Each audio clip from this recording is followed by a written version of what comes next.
This is a really important part of any Hyrox training plan, the long run. Now you might be thinking, long run for Hyrox, isn't it all about the stations and running your 1 kilometre as fast as you can? And while those are crucial, mastering the long run is actually one of the best ways to improve your performance and feel stronger throughout your entire Hyrox race. Whether you're a complete beginner, eyeing your first Hyrox, or an intermediate athlete looking to shave minutes of your time, this video is for you. I'm going to break down exactly what the long run is all about, why it's so helpful for Hyrox, how to do it, and examples of how to develop and to progress it. So why the long run is essential for Hyrox. Think of the long run as building your ultimate endurance engine for Hyrox. It's not just about running the 1 kilometre segments, it's about having the stamina to tackle all those stations and recover quickly for the next run. When you run for a longer period, even at an easy pace, you're teaching your body some incredible things that directly translates to Hyrox. Firstly, it significantly builds your aerobic base. This is your body's ability to effectively use oxygen to fuel your muscles. In Hyrox, you're constantly moving, burning energy. A stronger aerobic engine means you can sustain effort through all 8 running segments and power through those demanding stations like the sled push and wall balls without hitting a wall. It allows you to maintain a more consistent pace throughout the race rather than fading away halfway through. Long runs help with aerobic adaptations because the long run will near enough be all aerobic because you're keeping it easy. That's the point of the long run. Bit more will come to that though. You can use it to develop your fitness and it can be used to maintain your fitness. They help you become better at burning fat as your energy source, which is vital for Hyrox if you're aiming for 90 minutes, which is the average time. When you regularly do long runs, especially as you get more comfortable, your body starts to become better at burning fat as energy. This is a game changer. It saves your limited carb stores for those really tougher moments or the explosive stations. You feel less like you're running on empty and you avoid that dreaded hitting the Hyrox wall, which many athletes experience. It's different with the elites they're so fast and fit. They'll use carbs, they're doing it in a shorter period and it's different. For the rest of us, we're probably going to be using our fat stores at some point and the long runs will help you get better at using fat as that energy source. Beyond just fitness though, long runs also make your body more resilient and this is really important. They strengthen your muscles, your tendons, your ligaments, and all those crucial parts of your body that absorb the load when you're running and when you're training. Your body needs to be tough, and long runs gradually build that toughness, helping prevent injuries and keeping you performing stronger for longer. This is a huge part of your general prep and base training. If your body doesn't get used to doing longer, easier runs, how do you think it's going to cope when you start doing the faster, more race pace runs? The long runs and all the other easy running you do prepares your body to be able to cope with the more demanding, faster runs, and that's really important. So how long should your long run be for Hyrox? This is where it gets personalized because your ideal long run length depends on your current fitness levels and your specific Hyrox goals. The key is gradually progressing and listening to your body. For beginners and novices aiming for their first Hyrox, the best way to think about your long run is in terms of time, not miles or kilometers. You're building a foundation. So think of it as how long you're going to run for rather than distance. Aim for a comfortable conversational pace. You should be able to chat with someone without gasping for air. Start with something manageable. When you're a beginner, start with like 30 to 45 minutes once a week. As you become more comfortable with this, you can gradually add 5 to 10 minutes to that time every other week. I'll go through that in more detail about how you progress it. Have a goal to build up to 90 minutes. Just don't rush the process. Increase the time of the long runs as and when you feel ready. There's nothing wrong with just adding a small amount. Adding 1 minute, 2 minutes, build it over time. Be patient. The goal here is consistency and building your overall endurance without overdoing it. We want to avoid injury and burnout, and the long run should be helping with that rather than causing it. If you're an intermediate Hyrox athlete looking to improve your time, your long runs will naturally get longer. You might be looking at anything from an hour and a half up to 2 hours. Even for Hyrox, which isn't like a traditional marathon or half marathon, these longer runs build incredible stamina, and that's needed for Hyrox. For most of this run, the focus should be on a steady, comfortable pace. This is your endurance building session, not a speed workout, remember that. Forget the confusing percentages of how many miles you should do based on how much running you're doing. Generally, you're not a runner, you're doing Hyrox. So just think of this as a dedicated Hyrox session that you're going to use to build your aerobic engine that's going to help with your Hyrox runs and help you bounce back quicker once you've done the stations that are tough. The fitter you are, easier you bounce back, better you feel. So how do you make your Hyrox long run really effective? So during the general prep phase, that's your building phase. The long run is used to develop that aerobic base and develop your endurance, like I've already said. The way you can do this is by gradually and progressively run a little bit longer each time.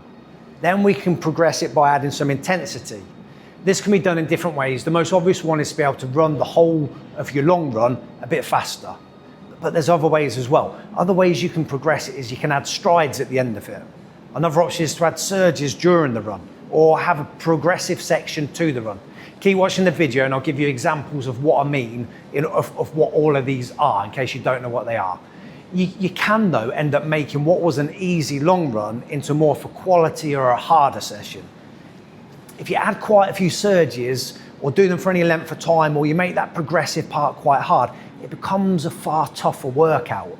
And you need to take account of that if you make it a tough workout. If you make it a tough workout when it was supposed to be a long, easy run, then you need to take account with the rest of your training to make sure that other sessions are easy. So you'd class that long run as one of your harder sessions, and then you then have to have other easier sessions throughout the week. Don't fall into the trap where you start adding harder and harder things into everything you do, and before you know it, all the sessions are reasonably hard and you're pushing more of what you can recover from and potentially doing too much. So just bear that in mind if you do start progressing the runs. When you do your long runs in your specific prep phase, so the 6 to 8 weeks before your race, or during the period where you're doing quite a few Hyroxes, the long run is then just used for maintenance of your aerobic base. So it's different at different times in the season.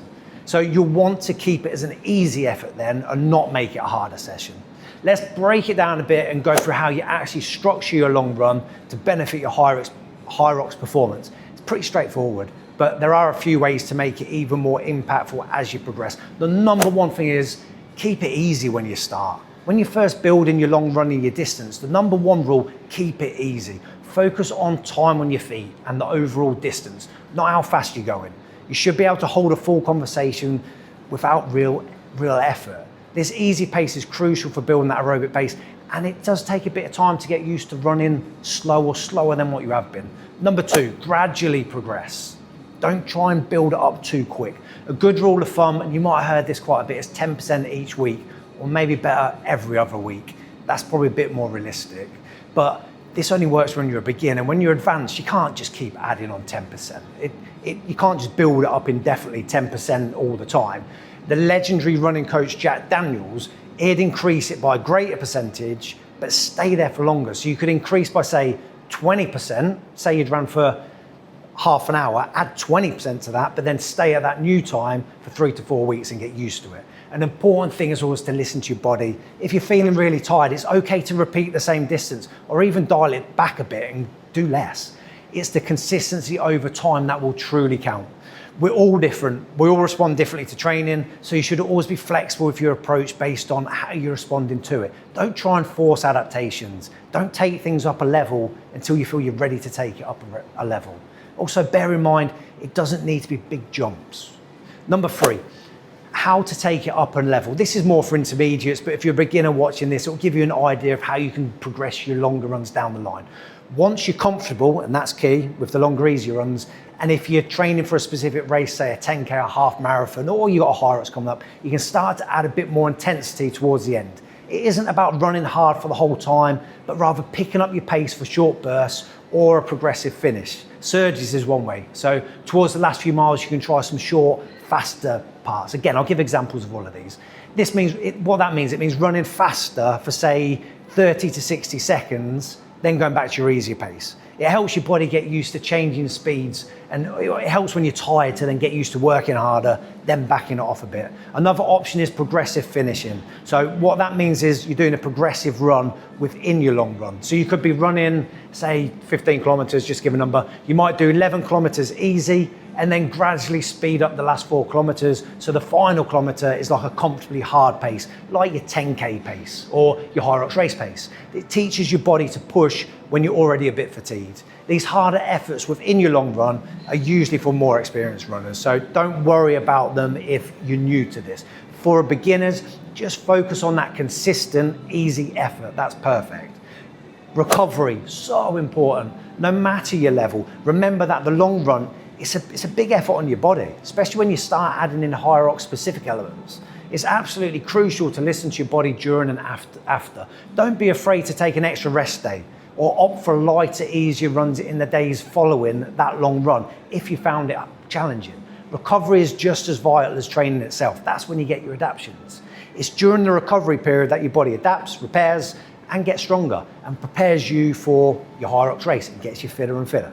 The long run might seem like a simple concept, but for Hyrox athletes, it is really a powerful tool to build endurance, boost resilience, improve fuel economy, and get you better at just running your Hyrox race. So by taking it slow to build your base, being consistent and gradually adding intensity when you're ready to do it, you'll be amazed at how much your Hyrox improves and how much confidence it gives you. Now I'm going to go over the examples in a bit more detail so you know what I've meant by them.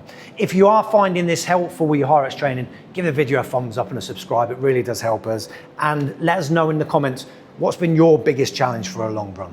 Right, here's the example. So I said about surges and that. I'm going to go through them now. So we're going to start off with, let's assume that your long run is 60 minutes at a comfortable speed. So phase 1, in your general prep, in your base building phase, you're just going to focus on that duration and the easy effort. The goal is to build your aerobic capacity and build your endurance. So the example of a long run, 60 minutes, gradually building up to say 65, 75. Pace easy, so zone 2, maybe zone 3 for some of you is when you're a beginner. I'll do a separate video on that, but it's where you can hold a conversation. Progress it gradually, so like I said, 5 to 10 minutes each week or every other week, but when you're ready to do it. Phase 2 is when you're adding in your strides or your surges. So the goal is to introduce short bursts of speed.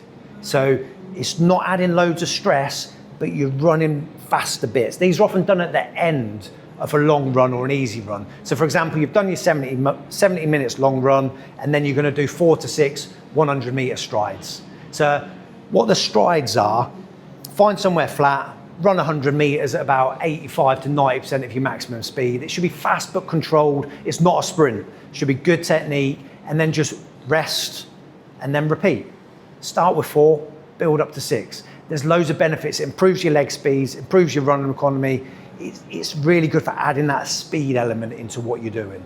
Example 2, so the surges during the run. These are different to strides. So during your longer run, you're gonna do, say every 15 to 20 minutes, you're gonna increase the pace for a comfortably hard effort at say threshold pace or Hyrox race pace. So it's a harder effort for 2 minutes, then you return to your easy conversational pace. So the benefits of this, it breaks up the long run. So you might actually find you prefer doing your long runs, and it's just a little bit of stress. It's not loads of stress, so your body doesn't have to then recover loads from it.